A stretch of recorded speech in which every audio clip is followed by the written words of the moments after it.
یہ سب کے سب لاجواب ہو کے اور گھروں میں بیٹھ جائیں گے، منہ نکالنے کے قابل نہیں رہیں گے یہ لوگ، کوئی بات سنے گا نہیں ان کی، ہمارے دشمنوں کی، مخالفوں کی، جنہوں نے آج ہمیں زمین سے لگا دیا ہے جا کر، جنہوں نے آج ہمارے اندر فتنے ڈال دیے ہیں، ہمارے اندر ہر طرح سے انہوں نے۔ تھوڑا سا شرح صدر سے کام لیں، قبول کریں ایک دوسرے کو تحمل کریں۔ کوئی کسی جگہ پر ہے رہے، کیا حرج ہے؟ وہ بھی شیعہ جماعت، یہ بھی شیعہ جماعت، یہ بھی شیعہ انجمن، وہ بھی شیعہ انجمن، یہ بھی شیعہ شخص، وہ بھی شیعہ، قبول کریں ایک دوسرے کو۔ امام بارگاہوں کی آپس میں جنگ ختم ہو جائے گی، خطیبوں کی جنگ ختم ہو جائے گی، سیاسی گروہوں کی جنگ ختم ہو جائے گی جب اصلی موضوع چھڑے گا، اصلی درست موضوع چھڑے گا جب۔ اس لیے میرا یہ تقاضا ہے آپ تمام عزیزوں سے، علماء کرام سے بالخصوص، کہ اس محرم و سفر کو، ان ایام عزا کو ایسا ماحول بنائیں، عوام کو آگاہی دیں، اور خود بھی اس موضوع کے اوپر، اس موضوع کے بارے میں بھی، اس بارے میں بھی جو ہم سے تعاون ہو سکتا ہے انشاءاللہ کریں گے آپ کے ساتھ۔ لٹریچر چاہیے ہوگا اس کے لیے، وہ آپ کو فراہم کریں گے، اور اگر کوئی ایسی چیز جو ماحول بنانے کے لیے مؤثر ثابت ہوتی ہے، جو اتنا ہمارے بس میں ہوا، قدرت میں ہوا، اتنا انشاءاللہ آپ کے ساتھ تعاون کریں گے ہم۔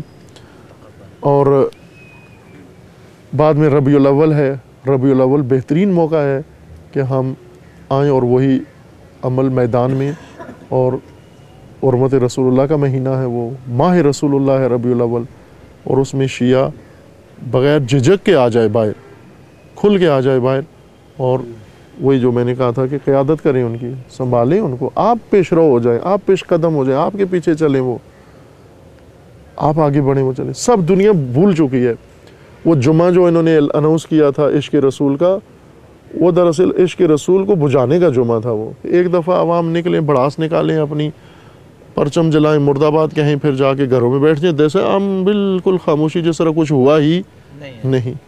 اس موضوع کو زندہ رکھنا ہے، اور ہم نے عہد کیا کہ انشاءاللہ اس کو زندہ رکھیں گے۔ ایک اور نقطہ اسی کا البتہ، کہ ہماری جو آپس میں چپکلش اور دشمنیاں ہیں، اور حتیٰ شیعہ سنی جو جھگڑا ہے، اس کی بھی ایک بڑی وجہ یہ ہے کہ ہمارا اصلی دشمن بیچ میں نہیں ہے، ہماری نظروں کے سامنے نہیں ہے۔ اور جس کا بھی اصلی دشمن سامنے نہ ہو، وہ اپنا مصنوعی دشمن، جعلی دشمن کوئی بنا لیتا ہے، اپنا ہی بھائی کو بنا لیتا ہے۔ آپ اگر گھر کے اندر دیکھیں، 4 بھائی ایک گھر کے اندر رہتے ہیں، اگر ان بھائیوں کا کسی سے جھگڑا ہو باہر والے سے، تو پھر یہ آپس میں نہیں لڑتے، اور اگر یہ وہ بھائی ہیں جن کا باہر کسی سے کوئی جھگڑا نہیں ہے، تو پھر یقین جان لے کہ یہ 4 گروپ ہیں گھر کے اندر، اور 4 آپس میں ضرور لڑیں گے۔ ان کا ایک دشمن بیرونی ہو جس کی وجہ سے ان کا آپس میں اتحاد قائم رہے۔ ہم کیوں تقسیم در تقسیم ہو رہے ہیں؟ چونکہ اصلی دشمن بیچ میں سے نکل گیا ہے، وہ محفوظ ہو گیا، اور وہ ہمارے درمیان اختلاف ڈال رہا ہے، ہر طرح سے ڈال رہا ہے۔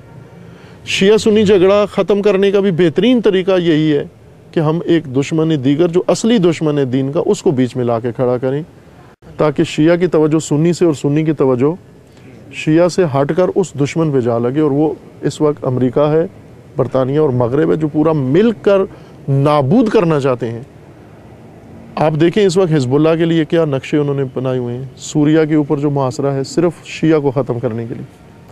آپ ذرا سوچیں، کبھی خلوت میں گھر میں جا کر وحشت ہونا شروع ہو جاتی ہے آدمی کو، کہ اگر یہ شیطانی منصوبہ کامیاب ہو جائے، خدا نخواستہ اگر سوریہ کا یہ کر لیتے ہیں کامیاب مرحلہ اور سوری حکومت ختم ہو جاتی ہے، سارے کے سارے سلفی پیچھے آ جائیں گے۔ اب دیکھیں کئی دنوں سے زینبیہ پر اٹیک کر رہے ہیں، عید کے دنوں میں، بھائی کہ ممنوع تھا، معاہدہ ہوا تھا کہ نہیں کریں گے، عید کے دنوں میں نہیں کریں گے، زینبیہ پہ اٹیک کر رہے ہیں، حوزہ زینبیہ کا ختم کر دیا انہوں نے، سوریہ کا۔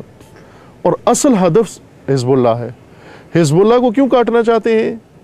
مرکز تشیع کو نابود کرنے کے لیے، جو ایران ہے، ولایت فقیہ کی حکومت کو ختم کرنے کے لیے۔ اس وقت ایران کے اوپر جو دباؤ ہے، بے تحاشا دباؤ ہے، اتنا دباؤ جو 10 ممالک پہ ڈالا جائے وہ برداشت نہیں کر سکتے، وہ ایک ملک کے اوپر ڈالا ہوا ہے انہوں نے۔ کس جرم میں؟ صرف تشیع کے جرم میں۔ ہم یہ نہ کہیں کہ ہم یہاں پر، وہ علامہ اقبال کے بقول کے ہے نا ان کا شعر، کہ ملا کو جو ہے ہند میں سجدے کی اجازت، ناداں یہ سمجھتا ہے کہ اسلام ہے آزاد۔ ہماری یہ حالت نہ ہو کہ ہمیں یہاں اجازت ہے ماتم کرنے کی، اس کا مطلب ہے تشیع آزاد ہے، دشمن کوئی نہیں ہے تشیع کا، محو کرنا چاہتے ہیں تشیع کو۔ اس وقت سعودی عرب، قطر، ترکی، امریکہ، برطانیہ، یہ 4-5 ملک مل کر صرف ایک ایجنڈا ہے ان کا، تشیع ختم کرنا ہے۔ ہر نقشہ اس کے لیے کھینچا گیا ہے، اور ہمیں پاکستان میں تشیع کا دفاع ہم نے کرنا ہے۔ ظاہر ہے عراقیوں نے نہیں کرنا، آ کر ایرانیوں نے نہیں کرنا، لبنانیوں نے نہیں کرنا۔ پاکستان میں تشیع کا دفاع پاکستانیوں نے کرنا ہے، ہم نے کرنا ہے، اور وہ بھی جو مورچوں میں بیٹھے ہوئے، سنگر میں بیٹھے ہوئے مجاہدین ہیں، انہوں نے کرنا ہے، اور آپ نے کرنا ہے، عوام آپ کے پیچھے ہیں۔ صرف ہمیں کیا کرنا چاہیے؟ درست سوچنا چاہیے، درست سمت میں جانا چاہیے، درست قدم اٹھانا چاہیے۔ مشکلات کے حل کے لیے بھی چارہ جوئی کرنی چاہیے۔ میں نہیں کہتا ہوں کہ نہیں سوچنا چاہیے، سوچنا چاہیے، لیکن خدا کی ربوبیت کو مانتے ہوئے سوچنا چاہیے۔ عوام کو رب نہیں بنانا اپنا، بالکل، نہ کسی سیٹھ کو، نہ کسی سرمایہ دار کو، نہ کسی پبلک کو، نہ کسی انجمن کو، نہ کسی ٹرسٹی کو۔ رب خدا ہے، اور خدا کا نظام ربوبی ہے، نظام ربوبی ہے۔ اس نظام ربوبی میں سب کچھ ہے، ہم اس کو بائی پاس نہ کریں، اس نظام ربوبی کی طرف رجوع کریں، اس کے اندر ہماری ساری مشکلات کا حل موجود ہے۔ اس پہ بیشتر بھی بات ہو سکتی ہے، آگے بھی سلسلہ، اب چونکہ وقت کافی گزر گیا ہے، اپنے مقررہ ٹائم سے دیر سے شروع کیا ہم نے، یہیں پر میں ختم کروں گا۔ اللہ تعالیٰ انشاءاللہ توفیق دے آپ کو، اور آپ کو ہر شر و بلیہ سے خداوند تعالیٰ محفوظ فرمائے۔ خداوند تبارک و تعالیٰ پروردگار تمام مسلمین کو ظلم و ستم سے نجات عطا فرمائے، ان ظالمین کو ظلم سمیت نیست و نابود فرمائے، امریکہ اور اسرائیل کا خاتمہ فرمائے، اور تمام مظلوم قومیں جن کے اوپر یہ ظالمین مسلط ہیں، خداوند تعالیٰ ان تمام قوموں کو آزادی نصیب فرمائے انشاءاللہ۔ خداوند بحق محمد و آل محمد حزب اللہ کو کامیابی نصیب فرما، سید مقاومت سید حسن نصر اللہ کی حفاظت فرما، راہبر انقلاب اسلامی کا سایہ دراز فرما، انقلاب اسلامی کو دشمنوں کے شر سے محفوظ فرما، انقلاب اسلامی کو انقلاب امام زمان سے متصل فرما۔ خداوند مملکت پاکستان کی حفاظت فرما، اس ملک کے اندر امن و امان برقرار فرما، اس ملک کے اندر دہشت گردی، فرقہ واریت، فتنہ و فساد پھیلانے والوں کو نیست و نابود فرما، ان کی حمایت و سرپرستی کرنے والوں کو نیست و نابود فرما۔ خداوندہ بحق محمد و آل محمد پیروان امیر المومنین، عزاداران سید الشہداء جہاں کہیں بھی ہیں، بالخصوص پاکستان میں تمام شہروں میں، ان کے عزت و مال و جان و ناموس کی حفاظت فرما۔ جو بیمار ہیں پروردگارہ انہیں شفاء کاملہ عطا فرما، جو اس دنیا سے رحلت کر گئے انہیں جوار رحمت میں مقام نصیب فرما، جو کسی درد مصیبت میں مبتلا ہیں ان کے تمام رنج و مصائب کو برطرف فرما۔ خداوندہ بحق محمد و آل محمد جو خدمت گزاران دین ہیں ان کی توفیقات میں اضافہ فرما، ان کو ہر شر و بلیہ سے محفوظ فرما۔ خداوندہ بحق محمد و آل محمد اپنے ولی حق ولی اللہ العظم اجل اللہ تعالی فرج و شریف کا جلد از جلد ظہور فرما، ہمیں حضرت کے اعوان و انصار میں سے ہونے کی توفیق عطا فرما۔ آپ تمام مرحومین کے لیے، بانیان مجلس کے مرحومین کے لیے، شرکاء کے لیے، اور شہداء اسلام کے لیے، وبالخاص امام شہداء امام خمینی رضوان اللہ علیہ کے لیے سورہ فاتحہ۔ بسم اللہ الرحمن الرحیم، الحمدللہ رب العالمین، ایاک نعبد و ایاک نستعین، اہدنا الصراط المستقیم۔ بسم اللہ الرحمن الرحیم،